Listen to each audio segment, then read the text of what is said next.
Joe, what's up, buddy? Oh, just working, reading, doing stuff, all the usual. I think I like when, crypto is stabilizing and I see good movement in BTC and others. I mean, everything in my Geist was up 50% yesterday. Nice. And Arby's is up like 30% today, and Blizzard was up. So, as I always say to everybody, those are kind of ones that I've held on to throughout this. And I think Arbitrum, Arby's, there's a play coming. Brad and I were just talking about what's going on over on Cosmos and how that's the whole ETH BSC Avalanche Phantom playbook is just starting there. Right. With a boatload of DEXs and everything, tons of yield farming. We're going to start digging more into that in the next couple shows for everybody. But there's just a lot of good stuff happening now. And I don't know. I mean, obviously, we're all under the overhang of all this, Russia, Ukraine stuff. But, and obviously there's buying going on there. But I just feel like I'm just going to isolate on crypto and what's going on in the space. And I just feel like I feel positive about it, I guess. Yeah. No, I do as well. It's funny. Fred posted up yesterday a new on Twitter, a thread on basically the general market, but where he found another fractal on Bitcoin. And, it looks like we have, if the fractal's right, that we have a couple of months of some pretty good shit.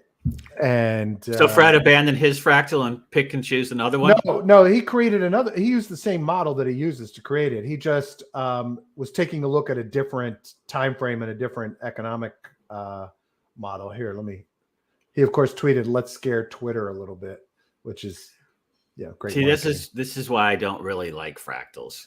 Yeah, because you can pick and choose. Of course you can, but you have to. I mean, look, at the end of the day, he's a smart guy. He's smart about how he picks them, and he's not picking on him. And he's making picks based on what he sees as matches up in the current economic situation. So at the end of the day, is he going to be right? Who fucking knows? Let's hope so. Well, let's take a look and see. You say that now, but you may not say that in just a second. Hold on, let me show you this. Let me close out Telegram here. All right. Yeah, I did hear some chatter yesterday too that with all of that's going on, that pretty much the entire street is expecting only the 25 bips rate hike next month or this month, no 50 bips or 75 bips. So that's stabilized in everybody's mind. So it's one thing that's not moving. Yeah. So let's see this one. This is Bitcoin US dollar. And it's matched to, I'll tell you in a second what the pairing was matched to, but again, it's a fractal, grain of salt. This is not financial advice, but essentially showing through the end of 22 that we start to about December-ish. So through December, we stay playing around in this range up to 51, 52, right? And aren't we in 2022 right now? Yeah, we're in 2022 right now. Yeah, so that's the first quarter. Oh, this is the first quarter in 2022. You're right. God damn, never mind. So he's saying so now I really have to reassess this. So he's saying we peak out here at 48 and then through June down to 23. Yeah, it looks a lot like the other fractal. It does. It looks lot like the other fractal. But he was using, where did he say? Somewhere in here he says what he was using for this. It was gold and I'll find it while we're talking and put it up. Yeah. Anyway, it's just a fractal, people. It's not real. And it's a prediction. And Yeah, at the same time, look, it is what it is. It's a prediction. I don't know. I don't have any basis for what I'm saying either. I'm not looking at past patterns at all. I'm just kind of going on intuition and kind of synthesis of a bunch of stuff out there. It just makes me feel positive. Yeah. But there's no, I nothing. totally agree. And I do feel good right now. But it's fucking It is crypto. what it is. Fuck It's yeah. I mean, crypto. heck yeah. So I'm So, trying to cut down on the F-bombs, everybody. oh, you are? Why? Well, I can't be calling everybody a bunch of motherfucking, whatever. God, I So, don't think I could survive without them. I mean, I think I've been ripping them a lot lately. So My I'm just trying children to. will think an alien took my body if I stop using F-bombs. So, All right. Well, I'm still going to do them. I'm just going to select them. it'll have more impact because you're being Yeah. more selective. That's it. Yeah. So this is, I don't know if this will get treated as big news, but this is really big fucking news. And I think this is an appropriate F-bomb situation, Yeah. Joe. So Consensus is being sued by a majority of shareholders because they're claiming that they violated their fiduciary duties. And that's not the important part. The important part is what Joseph Lubin did that they are claiming violated their fiduciary duties in Switzerland, where I guess the company is based. And that is that he transferred ownership of the Infura infrastructure and MetaMask to a company owned by JP Morgan Chase and other banking big financial institutions. Now, why is this important? Well, first of all, just like USDC, projects in the space have had this massive dependency on Infura as the infrastructure for DeFi. And it's already was a problem before this, that there was this massive dependency on this centralized service provider who is providing the calls and the information that these dApps are using from the blockchain itself. So to me, that was already a big issue, just like I see the backdoor on USDC and dependency on USDC for liquidity is a huge issue. But now he's taken Infura and MetaMask, arguably the two most critical components in the infrastructure of DeFi, and put them, if not in complete control, in the influence of and power of JP Morgan Chase and major financial institutions. And that to me should be a fucking DEFCON 5, fucking get the hell off MetaMask, get the dependency of Infura out, and let's wake up as an ecosystem and realize that when we do shit like this and we have these centralized dependencies, we end up in a position of compromise that can fuck all of it. And to me, not only was it whatever the fiduciary issues are that they're suing over are stupid, but Consensus has been doing shit lately on the enterprise side and integrating with and providing information to people in the financial space that already kind of gave us warning bells that their interests are not in decentralization. And so I'm hoping that this will be a wake-up call to projects in the space that we have to stop utilizing centralized infrastructure providers for the shit we do. There are other providers that are providing infrastructure for developers that are not centralized. You've got Anchor, and you have others who are decentralizing the infrastructure we need that Infura makes up. And having all of the wallets of DeFi, except for Gnosis, in the hands of somebody like JP Morgan Chase is just fucking stupid. So from my perspective, this really speaks volumes about Lubin and his motivations and what he really gives a shit about. And it's not, to me, on the surface, it doesn't look like it has anything to do with decentralization or DeFi and Ethereum. It has to do with making money. So, and I have no problem with somebody making money, but at the end of the day, the approach of Consensus has become one as of someone who's not looking out for the best interest of the ecosystem so far. We'll see how this plays out. Is this a court filing that you're talking? Yeah, the lawsuit was filed today, I believe. Andrew, you read the lawsuit? Our buddy Andrew Thurman did a piece interpreting it. I have not read the lawsuit. Yeah, all I'm going by is the news articles. Yeah, because when I'm, I remember they're a flat organizational structure, but I don't know their like holding structure. I did see something in one of the things you posted about that 50%, more than 50% of the shareholders.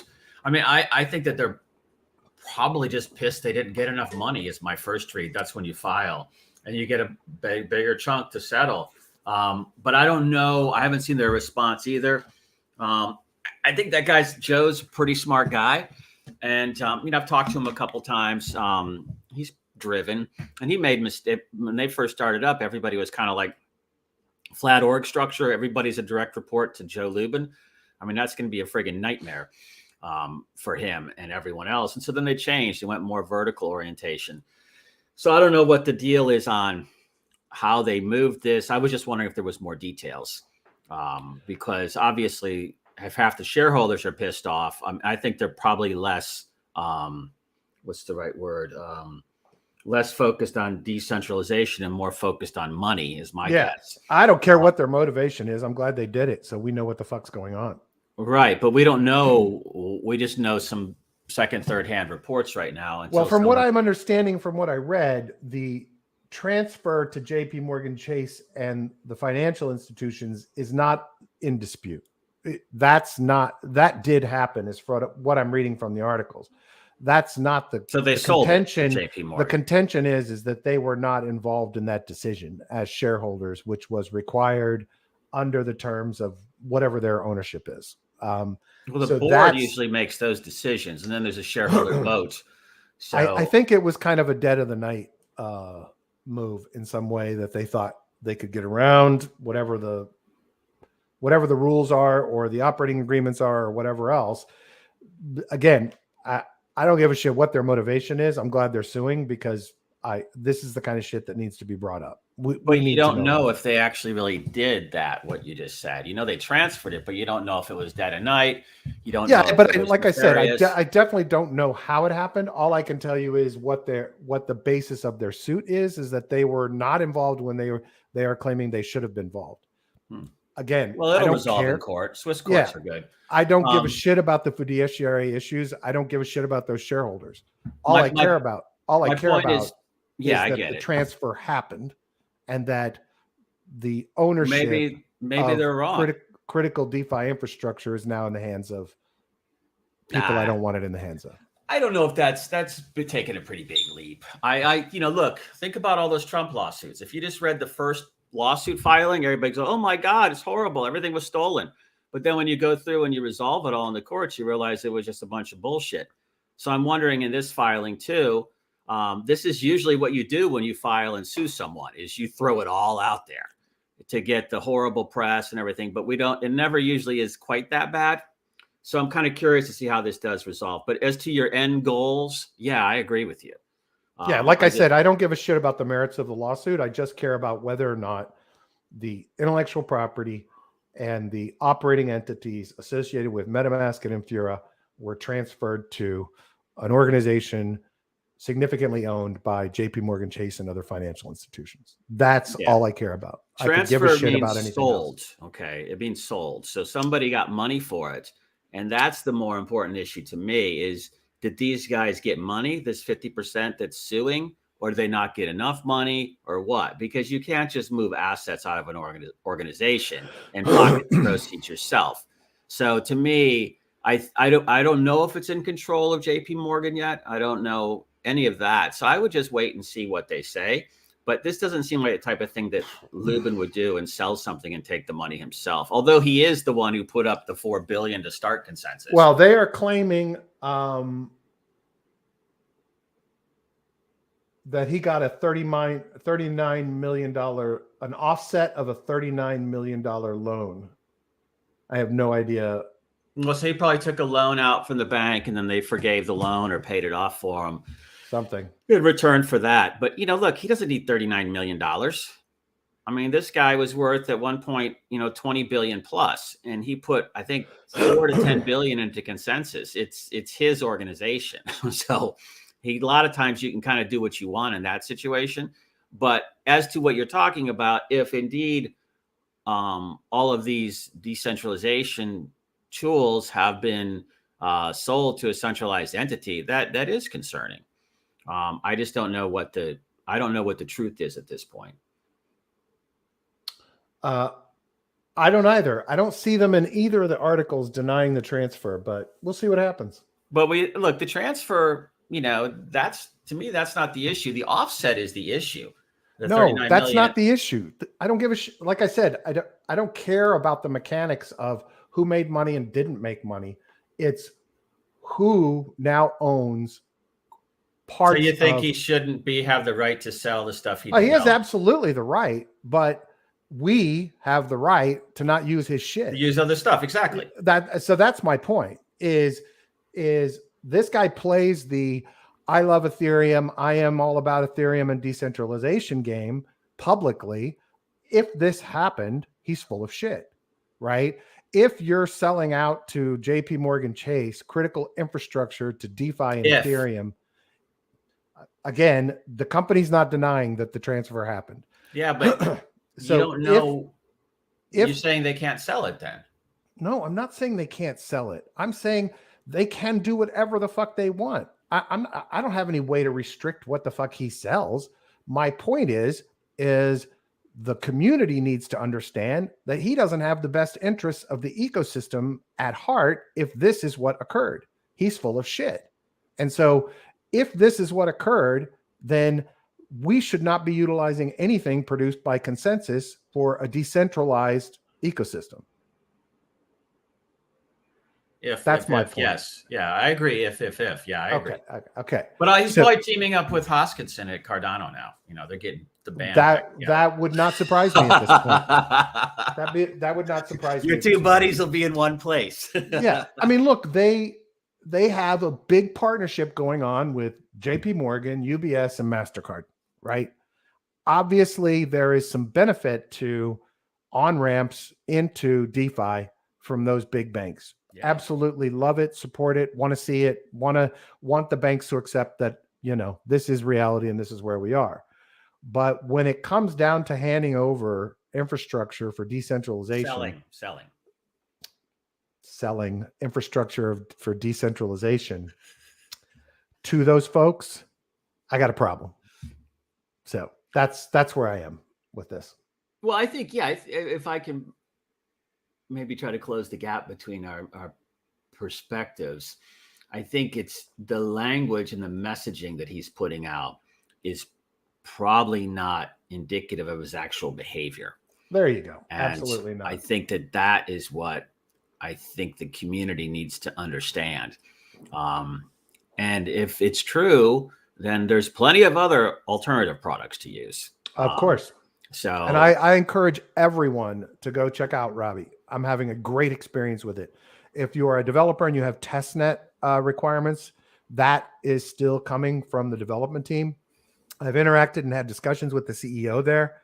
The bank is their other platform and product. It's a tool I use every fucking day to keep track of my investing in DeFi and in tokens. It is a phenomenal product. The Robbie interface destroys MetaMask's interface.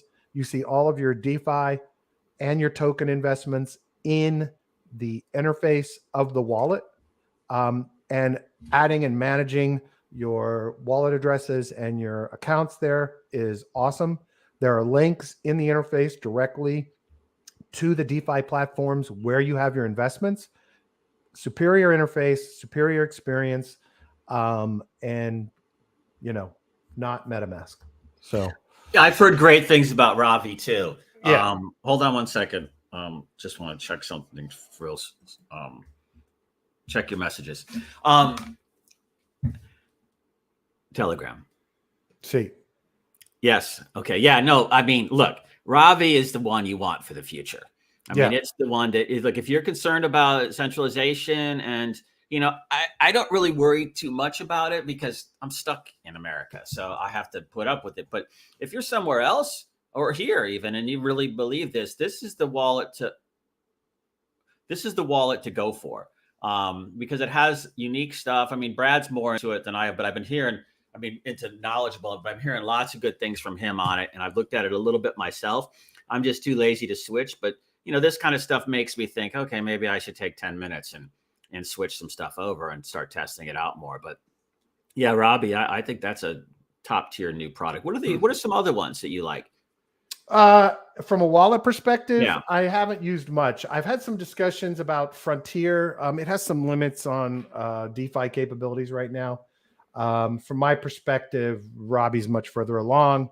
And then, I've used other wallets in the past, but those are standalone wallets that don't integrate with DeFi, except for specific apps that they pull in. So like the Exoduses of the world, which are nice, solid, long-term wallets.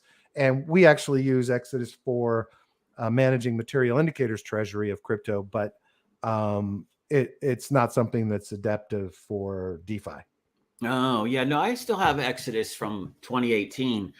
And it's always, I've never had any problems with it. But, I'm kind of a hard, cold wallet and then some browser wallets, but, and then exchanges.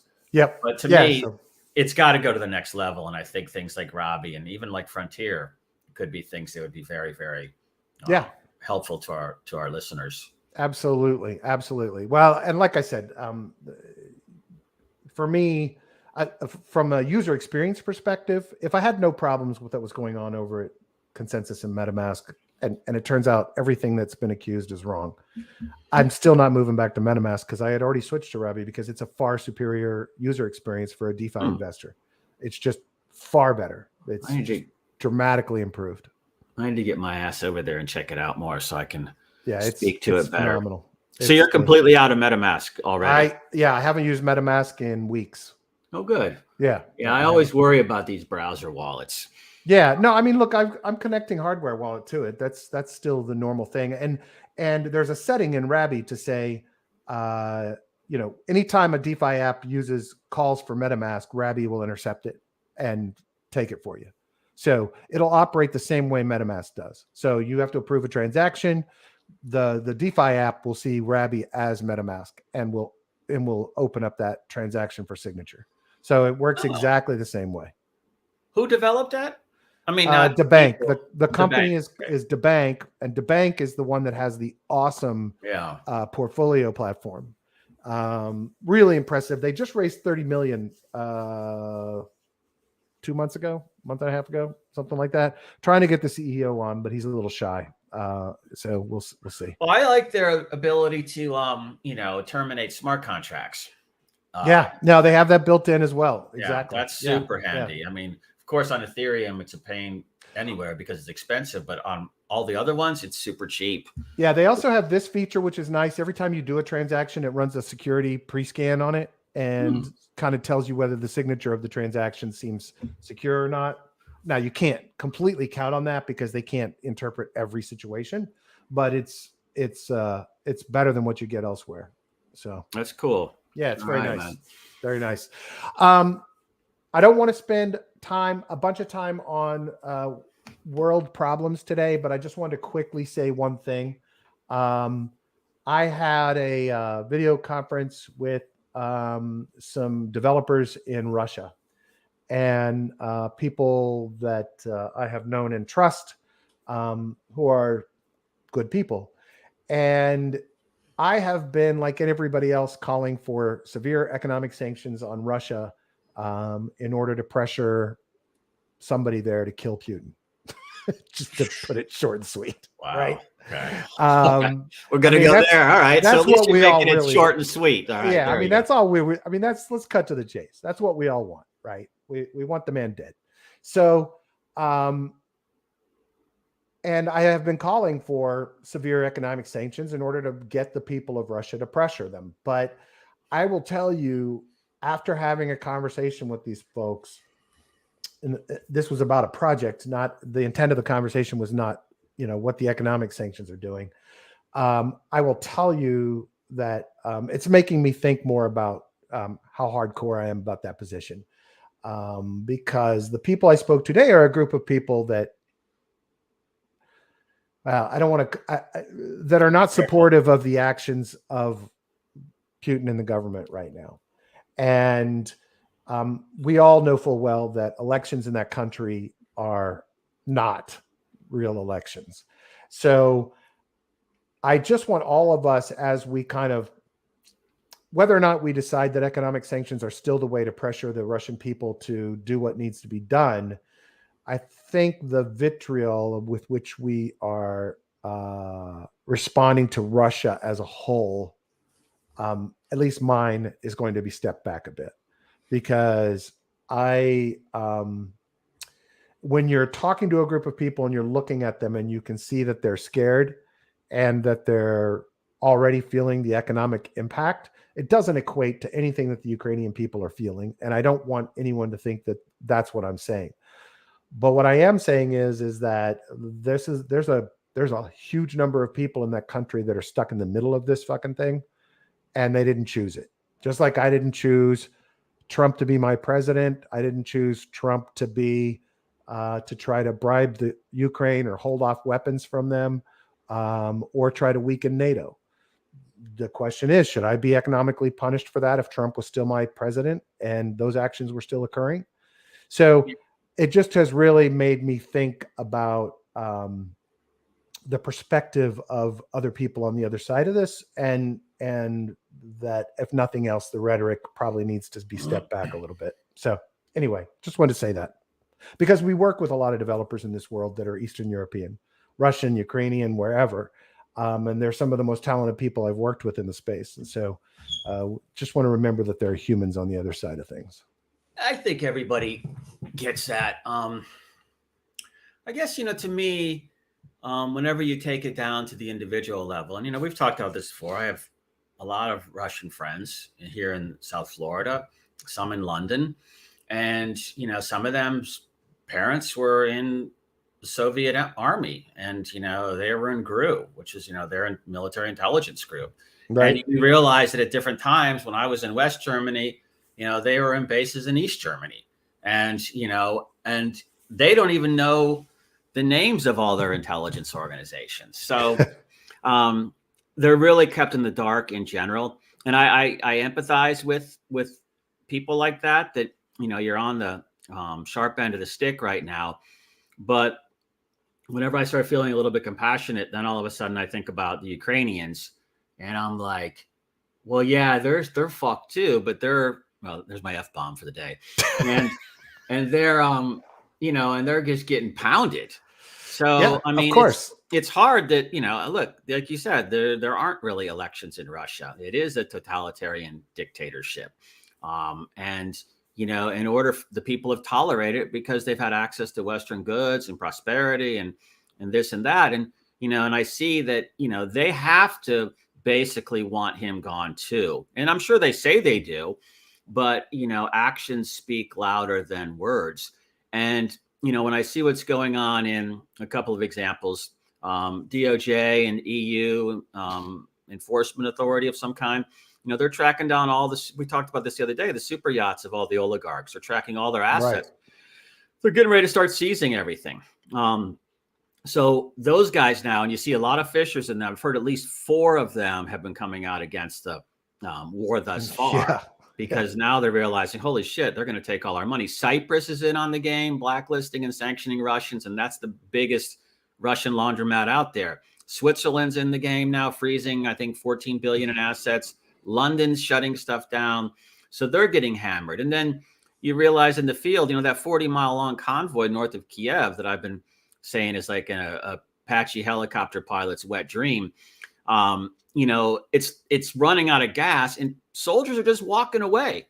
They're like, fuck this shit. What? Second F-bomb. They're like, why do I need to be here?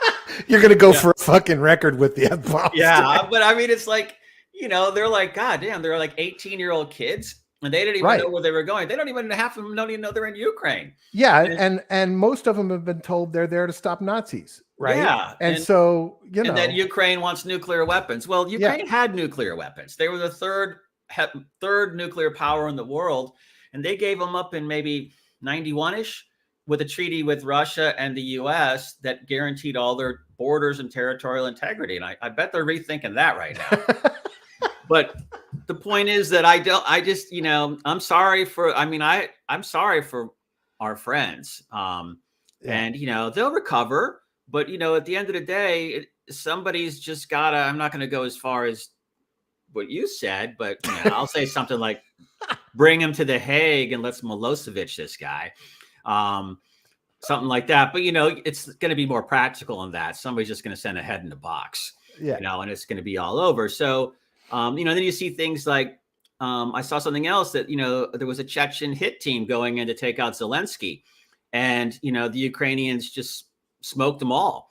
And everybody's like, how'd you know? And it's like FSS officers in the Russian intelligence services were sending their location to the Ukrainians. Which I wonder, I believe it, but I wonder if it was actually not true and it's just psyops to fucking make Putin freak the fuck out. Well, he knows. That's what we were, when we were leaking all their invasion stuff and declassifying intelligence to talk about his next moves. He's got moles in the inner circle. He knows it now. So I think that 45-foot long conference table he has with separating himself from everybody for COVID is more of like not wanting to get close to people killing him. Exactly. But he doesn't want anybody within arm's reach. Yeah, but here's the one final little kicker on the Chechen story: is these idiots were driving down the road, live streaming themselves going through the convoy and showing their location. And so what I heard is that somebody leaked all the phone numbers or whatever. And so somebody was tracking the SIGINT coming off of those phones location, and they just got rid of them. But so we know there's so much dissent in Russia right now. They just have to be confident enough to stand up. But yeah, I empathize with anybody who's hurting on the food front, the money front. But I think everybody knows what they got to do. Yep, I agree, buddy. So, I agree. All right, enough of that. By the way, James asked, does Rabbi have a mobile version yet? They do not yet have a mobile version. They are working on it. That's all I know. And it's spelled Rabby, Rabby. So check it out. If you have any questions, feel free to message me. But for me, it's a far superior user experience. Joe, I haven't climbed into Solidly, Solid Dex, Sex Token, 0x DAO token, all that shit that's going on with Andre Cronje. Oh, by the way, Andre Cronje deleted his Twitter account, and now he's in as another Anon. I think it's one called 12-year-old with a credit card. It's just a whole That's thing. Just opens up. Wow, really? Okay. Yeah. So, here's what I understand happened yesterday, and in fairness to everyone, I haven't taken a deep enough dive. The projects that got the NFTs for this new exchange have been launching their systems that will utilize this capability. And the first one out the door, I believe, was SolidX. And evidently, and so at the meantime, 0x DAO and some others were trying to catch up. And evidently, those guys, I don't want to say it was SolidX because it may not have been them. Whoever was first fucked up. They didn't provision liquidity properly for all the pools. Liquidity was being provisioned. I don't understand all the inner workings of it, but evidently, and again, I am no expertise on this, but what I heard today, this morning, and I will post the link to Jack's Twitter thread, but evidently, there could be a really solid opportunity for 0x DAO, who is partnering with VE DAO for their launch, because they now have an opportunity to seize even more liquidity. There is also a token, WEVE, who was partnered with SolidX, got a ton of liquidity under their control, and also partnered with 0x DAO and has secured a ton of liquidity with them, that is supposedly in the catbird seat for this whole Solidly thing. I promise everyone I will look at this more this evening and be more informed about it tomorrow, but I wanted to get those two tokens out there that people are saying have an opportunity. I am not telling you to buy them. I don't have enough knowledge about it. I'm not your financial advisor. Do your own research. But the ones you should research, from what I understand today, and quickly, if you are interested, is 0x DAO and WEVE. So that's all I got on that. Yeah. I don't know what I have here. I got a couple. Are you loading my links or? No, I'm loading mine. Okay. I don't want to read this. Oh, yeah, this. Arthur Hayes did this epic post on Medium called Annihilation, which is like, it's a fucking inflation and economic education all in one article. I really had never taken a close look at some of the things he'd written, but his insights to Joe, I mean, this is right up your alley, right? I mean, his economic, his insights about war and inflationary pressures and everything else in this post are awesome. Joe, when you get a chance, I'd love for you to read it. Maybe tomorrow you could talk about it a little bit, because you may or may not agree with his conclusions, but he presents 3 scenarios for what he sees happening economically with inflation and worldwide, and with the wars incorporation into that. This to me was just an epic post for somebody who's not an economics expert, nor a geopolitical expert, but I was thoroughly blown away by the content of this post, and it's really well written so that you just kind of keep reading. So Arthur Hayes on Medium, called Annihilation. I encourage everybody to check it out, just for the fact that you're going to get an education on things that you may or may not have had insights into. Yeah, I'll read that and be ready to talk about it tomorrow. Cool. Let me see what else. Oh my God, I got some stuff. If you, So you know what? Go ahead, because I'll come back to these later if we need to. Yeah, because I got to go run out. Had tiny bit early just to go to a thing. Drop some F-bombs. Yeah. So here's another fucking one to look at. It's Arbitrum. Brad, you're getting slow over there, man. You gotta. I'm sorry, there was a lag, Joe. Yeah.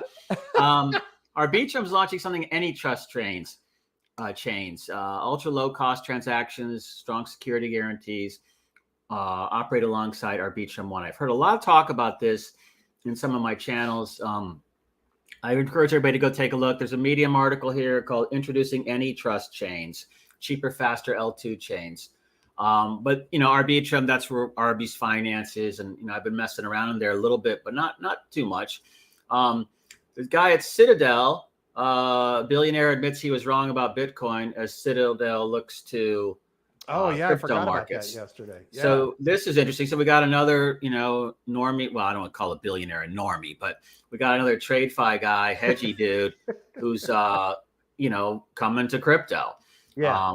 It's in Cointelegraph. Ken Griffin, just Google Griffin anti-crypto, you'll get it.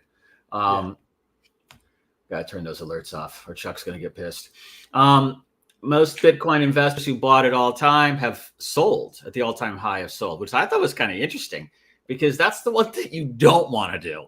Yeah. If you step in at the top, you just gotta hold and average down, and then wait till it comes back. Because look, when did they all sell? They probably all sold in the low 30s, 32, right. 34, and look where we are now. So again, my strategy is always put 20.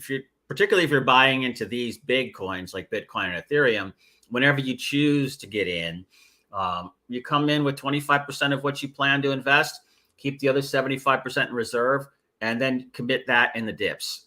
Right. So that way you can always average down. And then if you just hold for a while, you'll get back above your average cost entry price and you can exit in profit. But if you're selling because you bought at the top, you committed the whole stack. And you panicked. Right. So, big mistake. This happened in December 2017 as well. Everybody was, mortgaging their houses and stuff like that to go buy Bitcoin at, I don't even remember where that peaked out, 17, 18, something like that, 20. And then they all bought the dip at, I think, 14. We don't know where that ended up. It ended up at 3. So, just read this article in decrypt.io.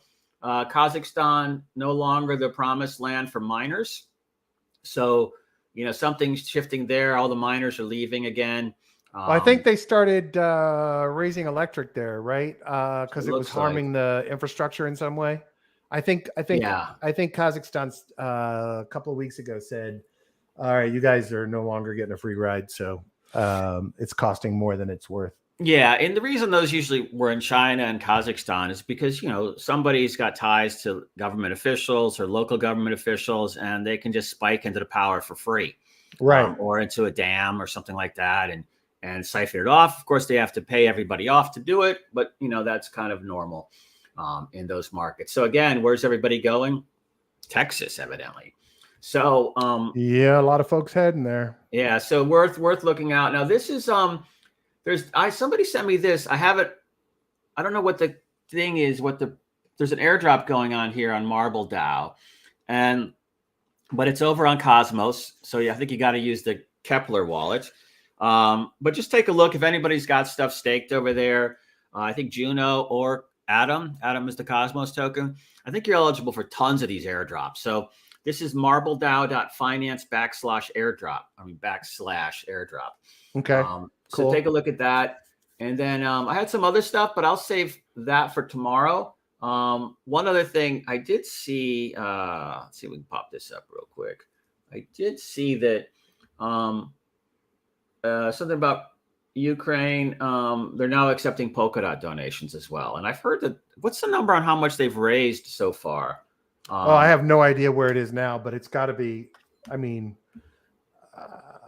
I saw that the Polkadot guy gave 5.8 million. I keep seeing it was at 37 million the other day. So I'm assuming we're, over 60 at this point, but I have no idea. Yeah. And then I just want to show this headline because I thought Chuck might know him. David Boggs, co-inventor of Ethernet, dies at 71. Yeah. So, thanks to the invention he helped create in the 70s, people can send email over an office network or visit a website through a coffee shop hotspot. Yep. So one of the big funders, Chuck probably knows him. I'm pretty sure like Michael Allen would know him, other people that we know, but I just thought I would throw that one to Chuck, see if he knows him. Right. We should have a comment from him shortly. But other than that, I'm going to stay off the war today too.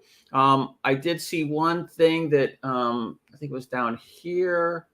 No, it's your stuff. Where is it? Not that one. Where is one? Oh yeah, Dogecoin evidently flipping the ruble too, but I don't see how that could make sense because market cap, right? Yeah, I don't see how market cap of Doge is higher than the total value of all the rubles out there. It just seems like they must be looking at it something differently. But this is the kind of stuff that's out there. So, you have to always look at it with a grain of salt. I don't know what Doge is at right now. Is it like 12 cents or something? Probably, yeah, I think it was the other day. So, yeah, yesterday we talked about Doge. I think it was there. Yeah. So, but we'll, jump in more. Again, it just feels, obviously war is a shitty thing. And it's when people elect to do that without any cause for reasons that, are, I don't know, nostalgic, revanchist, or, survival, that's when it's the worst. Yep. Particularly on the other side. So, when we talk about crypto and the war, I'm certainly not trivializing the anguish that many people are in over it. I find it interesting, though, that it's a kind of given a wake-up call to a lot of people. Yeah. In the sense that, here in the U.S., we always kind of say, hey, that kind of, we used to always say, hey, that kind of stuff can't happen here. Now we kind of go, But, in South America, in Africa, and places like that, governments just, and again, not picking on anybody, but in countries with less developed independent judiciaries and legal systems, government and strongmen can just come in and take all your stuff. Yep. And, that's why you want to be in crypto. So, I see that's what's going on. I think a lot of people are waking up to that around the world, not just Russia and Ukraine. I think even Chinese are kind of thinking that through again. I don't think that many of them gave up their holdings, but, the way that they're trying to set that up in China with the central bank coin is that they're going to be able to just yank money out of people's wallets. Yeah. Behave properly. People that just don't spend fast enough to make the economy keep booming. Yeah. Yeah. Like when they need it to go, they're going to make people spend the money. Exactly. And so, that's what crypto is good for because, as long as you comply with what you're supposed to comply with, you have the final say. It's like I always talk about lawyer money. You put law firms on retainers and give them money up front. because that way, if anything ever happens, nobody can seize those funds. Right. And so you have to protect yourself. And Yep. I think crypto is the way to do it. And it's portable. So whether you're in Brazil or Botswana or Malaysia, there are reasons to keep that to yourselves, your holdings. Yep. And plus, you don't get targeted by criminals either. Yep. So I don't mean to trivialize the anguish. I'm just saying I think we're seeing a use case here right Absolutely. now. Very dramatic way. Yeah. Real quick, I'll just run this real quick. Dragonfly Research posted this AMM test. So what they did was they took major blockchains, of course, not Phantom, which sucks, but took major blockchains and major swaps, exchanges, DEXs on those, or AMMs on those exchanges, and did a test on performance. So on Ethereum, Uniswap version 2 trades per second, 9.19 average, 18.38 max with EIP 1559. The block time average is 13.2 seconds using proof of work. Cello, 24.93 trades per second, 49.86 max. Block time average is 5 seconds. Polygon, 47.67 trades per second on QuickSwap, 95.33 max with a 2.5 second block time. Trader Joe on Avalanche, trades per second 31.65 on average, but due to its elastic block time at maximum throughput, 175.68 trades per second. Block time average 2 seconds. Time to finality is 1.75 seconds. Binance Smart Chain trades per second 194.60, not using EIP 1559. Block time average 3 seconds. Time to finality 75 seconds. Solana, 273 trades per second, 590 millisecond block time.